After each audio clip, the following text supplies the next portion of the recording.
പാലക്കൽ അമ്മായിൻ്റെ ഒരു പോസ്റ്റ് എന്നെ ടാഗ് ചെയ്ത് ഫേസ്ബുക്കിൽ ഇട്ടിട്ടുണ്ട്. എന്താ വെച്ചാൽ, സ്ത്രീത്വത്തെ അപമാനിച്ച അരുൺ ബഷീറിനെതിരെ കേസെടുക്കണമെന്നാണ് അമ്മശ്കിയുടെ ആഗ്രഹം. അപ്പം ഞാൻ ചോദിക്കട്ടെ, ഈ സ്ത്രീത്വത്തെ അപമാനിച്ചാൽ മാത്രമേ കേസെടുക്കാൻ പറ്റുള്ളൂ? ഈ പുരുഷത്വത്തെ അപമാനിച്ചാൽ കേസെടുക്കുന്നതിനോ കേസ് കൊടുക്കുന്നതിനോ എന്താ ആരും ഒന്നും ചിന്തിക്കാത്തത്? അതായത് തൃശ്ശൂർ പൂരം നടന്നുകൊണ്ടിരിക്കുക.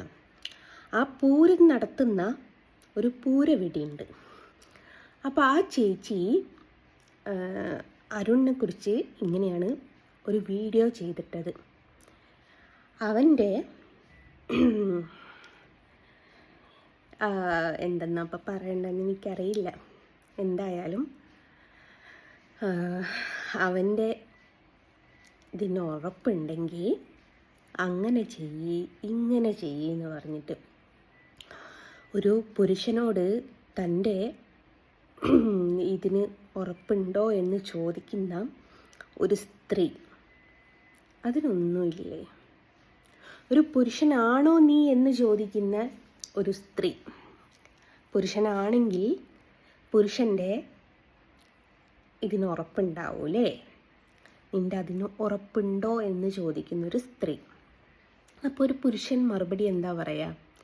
എൻ്റെ അതിന് ഉറപ്പുണ്ടോ എന്നറിയണമെങ്കിൽ എൻ്റെ കൂടെ തന്നെ വരണം, അല്ലാതെ പോനിപ്പോൾ കാണിച്ചു കൊടുക്കാൻ പറ്റുമോ എൻ്റെ ഇതിന് ഉറപ്പുണ്ട് എന്ന്?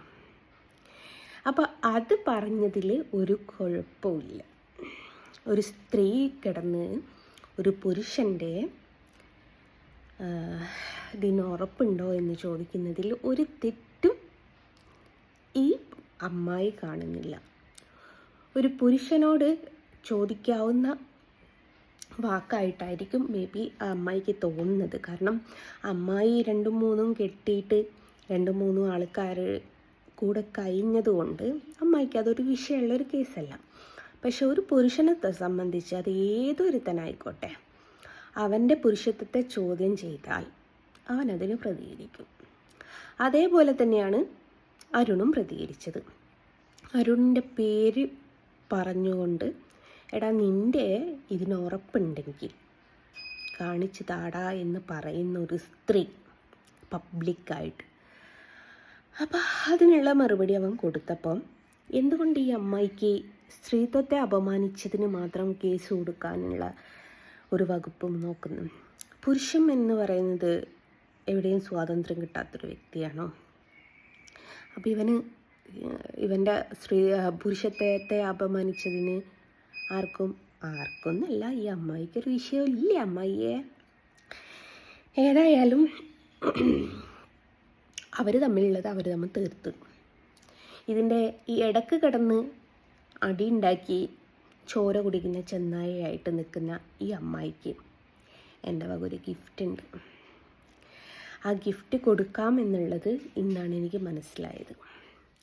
അപ്പോൾ ആ ഗിഫ്റ്റ് എത്രയും പെട്ടെന്ന് ഞാൻ അമ്മായിക്ക് കൊടുക്കും. എന്താ ഗിഫ്റ്റ് എന്നൊക്കെ ഉള്ളത് അമ്മായി കൈ കിട്ടിയിട്ട് പറഞ്ഞോട്ടെ.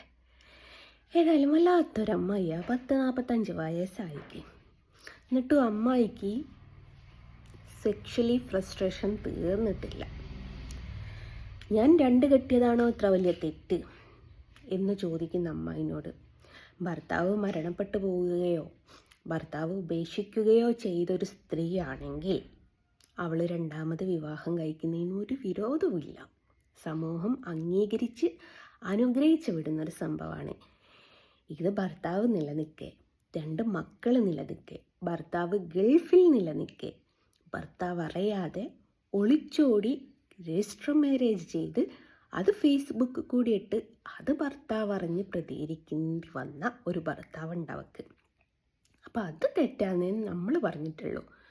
അപ്പോൾ അമ്മായി ഇപ്പോഴത്തെ കെട്ടിയോനെ ഒഴിവാക്കണം എന്നാണ് എൻ്റെ അഭിപ്രായം. ഓനറിയാണ്ട് അടുത്ത വീട്ടിലെ രാജേഷിനെ വിളിച്ച് വരുത്തിയിട്ട് നിങ്ങൾ പോകണം. സെറ്റ് അമ്മായി. അതിന് വേണ്ടിയിട്ടുള്ള എല്ലാ സഹായങ്ങളും ഞാൻ ചെയ്തു തരും.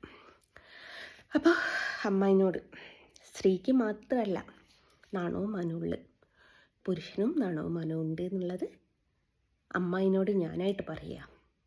പുരുഷൻ്റെത് പേഴ്സണൽ പാർട്ടിനെ കുറിച്ച് പറഞ്ഞാൽ പുരുഷനും പൊള്ളും. അപ്പോൾ അമ്മായിക്കിപ്പോൾ ഇതിൽ പൊള്ളാൻ മാത്രം എന്താ തോന്നിയെന്ന് എനിക്കറിയില്ല. മേ ബി അവൾക്ക് കുഞ്ഞുങ്ങളുണ്ടോ എന്ന് ചോദിച്ചതായിരിക്കും. അവൾക്ക് കുഞ്ഞുങ്ങളില്ലെങ്കിൽ അമ്മായിക്ക് കുഞ്ഞുങ്ങളുണ്ടല്ലോ. ഞാൻ അമ്മായിനോട് ഇപ്പോഴും ഒരു കാര്യമേ പറയുന്നുള്ളൂ. അമ്മ വേലി ചാടിയാൽ മോള് മതിൽ ചാടും, മോള് മതിൽ ചാടിയാൽ മോളുടെ മോള് ബിൽഡിങ് ചാടും. അപ്പം അമ്മായിയുടെ അമ്മ വേലി ചാടിയിട്ടാണ് ജീവിക്കുന്നതെന്നുള്ളത് അറിയാം. അമ്മായി അത് മതിലാക്കി ചാടി. അമ്മായിൻ്റെ മോള് ഇപ്പം ബിൽഡിങ് ചാടുന്നോ എന്ന് നോക്കിയിട്ട് അമ്മായി നിന്നോളിട്ടോ, വേറെയും പണിയില്ലല്ലോ. ഈ രാഷ്ട്രീയ പാർട്ടിൻ്റെ സമ്മേളനത്തിന് പോകുമ്പോൾ അറ്റ്ലീസ്റ്റ് അവർ പറയുന്നതെങ്കിലും കേൾക്കണം കേട്ടോ. അവിടെയും ഈ പരദൂഷണം മോശമായിപ്പോയി.